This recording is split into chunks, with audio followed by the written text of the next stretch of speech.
La Syrie, on en parle également avec notre invité Omar Youssef Souleiman. Merci d'avoir accepté notre invitation. Merci Vous à êtes vous. syrien, vous êtes journaliste, poète et aujourd'hui écrivain avec un premier roman paru aux éditions Flammarion.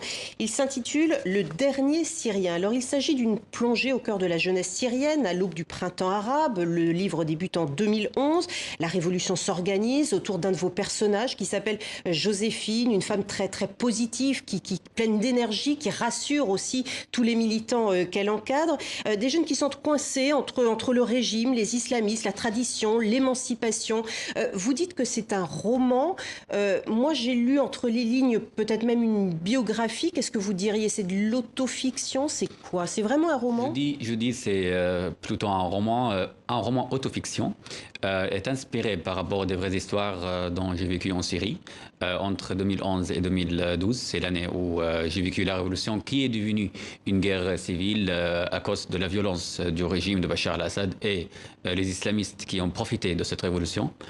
Et après, c'est une histoire des jeunes syriens, de la jeunesse syrienne, un groupe de jeunes qui se retrouvent à Damas pour manifester contre le pouvoir. Ils rêvaient d'un pays de démocratie, de liberté, sans violence. Et ces jeunes n'appartiennent pas à aucun parti politique, mais à une nouvelle génération qui voulait vraiment un vrai changement dans son pays. Mais peut-être une révolution qui est venue trop tôt. En tout cas, c'est ce que dit l'un de vos personnages, Sarah. Nous avons réclamé la liberté à un pays qui n'était pas prêt, dit-elle. Ça, c'était en 2011. C'est un sentiment que vous partagez?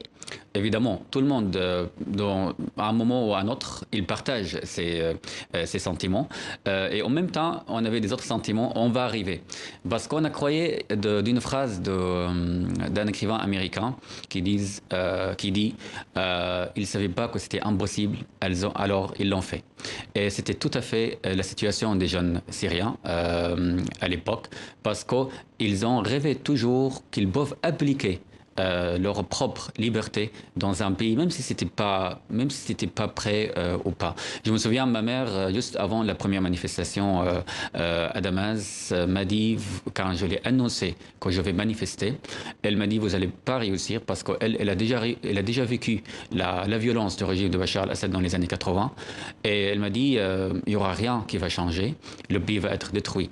Et je lui ai dit à la base, votre génération a accepté d'être opprimée par ce régime. Nous, on ne va pas accepter. Alors aujourd'hui, après, il y a encore la guerre.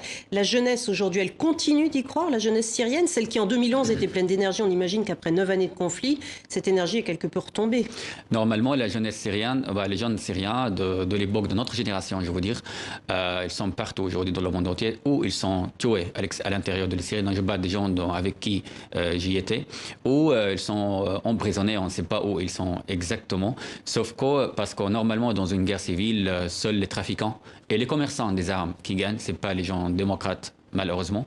Mais je crois toujours à l'avenir, il y aura une autre génération qui viendra et continuer cette révolution. Alors, dans votre livre, toujours Le Dernier Syrien, il y a d'ailleurs une jeune femme qui dit que cette génération, celle qu'elle incarne, est un pont qu'empruntera la prochaine génération, justement, de révolutionnaires, de personnes qui vont lutter pour la démocratie. Voilà.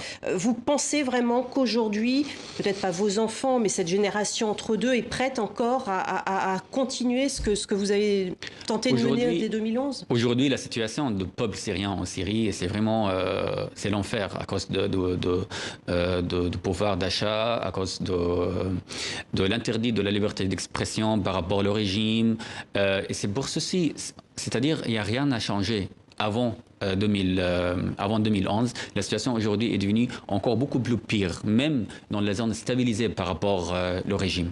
Et ça va être aussi une des raisons globales pour lesquelles il y aura une nouvelle génération qui va crier pour avoir sa propre liberté. Et parce qu'il y a aussi cette génération qui est née ou a grandi ou est devenue adulte pendant la guerre, elle n'est pas du tout pareille, elle n'est pas comme nous. Il a une nouvelle voix, il n'a rien à perdre, il n'a rien à peur. Et je crois qu'il va continuer cette révolution. Et alors, ce qui est intéressant également, on n'a pas le temps d'en parler, mais vous soulevez également la liberté politique que souhaite la jeunesse, mais également la liberté sexuelle, la liberté des traditions qui sont parfois pesantes. C'est en tout cas très très bien abordé dans votre livre. Merci beaucoup Omar Youssef Souleiman d'avoir été avec nous. Donc je rappelle votre livre Le Dernier Syrien, très très beau roman avec une écriture très fluide, extrêmement agréable à lire. Merci d'avoir été avec nous.